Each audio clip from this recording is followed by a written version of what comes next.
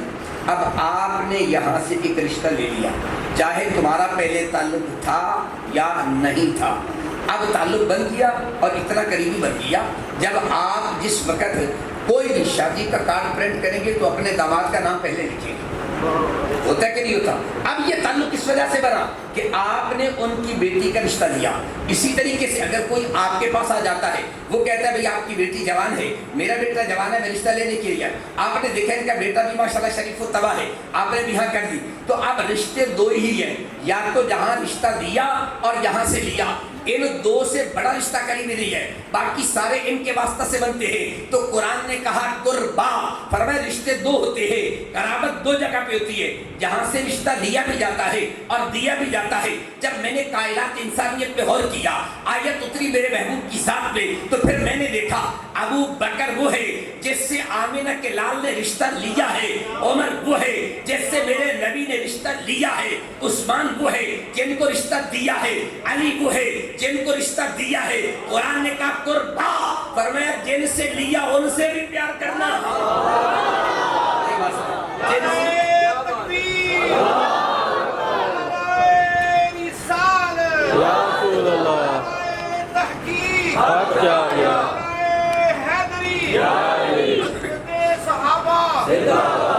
آئیے ذرا ذہن کے اندر وسعت پیدا کرے۔ تنگ نظر لوگوں سے اسلام پریشان ہے، تنگ نظر لوگوں سے اسلام پریشان ہے، اور اسلام کو پریشان مت کرو، اسلام قربا کی بات کرتا ہے۔ میرے نبی نے جس سے رشتہ لیا وہ بھی قربا کے اندر ہے، اور جن کو دیا وہ بھی قربا کے اندر ہے۔ قرآن نے کہا قُلْ لَا أَسْأَلُكُمْ عَلَيْهِ أَجْرًا إِلَّا الْمَوَدَّةَ فِي الْقُرْبَى، اے میرے قربا سے پیار کرنے والوں ذرا دیکھ لینا، ابو بکر کی بیٹی میرے گھر میں ہے، عمر کی بیٹی میرے گھر میں ہے، اور میری بیٹی عثمان کے گھر میں بھی ہے اور علی کے گھر کے اندر بھی موجود ہے۔ قُلْ لَا أَسْأَلُكُمْ عَلَيْهِ أَجْرًا إِلَّا الْمَوَدَّةَ فِي الْقُرْبَى، فرمایا تمہیں پتہ ہے سب سے قریبی کون ہوا کرتے ہیں۔ اس لیے قرآن نے اتنی وسعت رکھی ہے، تو آپ اپنے دماغ کے اندر، اپنی سوچ کے اندر، اپنی فکر کے اندر وسعت پیدا کریں۔ تنگ نظری سے اسلام کا نقصان نہیں ہوگا، تمہارا اپنا ہی نقصان ہوا کرتا ہے۔ قُلْ لَا أَسْأَلُكُمْ عَلَيْهِ أَجْرًا إِلَّا الْمَوَدَّةَ فِي الْقُرْبَى، اگر فضائل کی بات کریں